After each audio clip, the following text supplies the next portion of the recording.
हे दोघं मिळून आज जेवण बनवणार आहे. दाखव रे यश. हे बघा इकडे हा डाळ बनवतोय, तो भात बनवतोय. हे बघा असंच जेवण बनवायला शिकवायचं पोरांना. त्यात पाणी टाक अजून थोडा.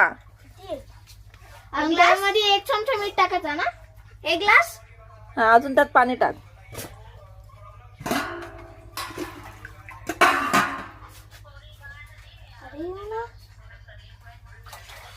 अजून टाक. तांब्यासाठी टाकला असता एवढा बोल. माझा मम्मी पहिलाच बोलायचा.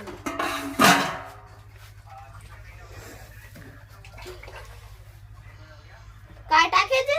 फूल बिल, फुल पत्ता. बस ना. बस प्लेट ठेव त्याच्यावरती. मग ती बघ तिथून प्लेट घे.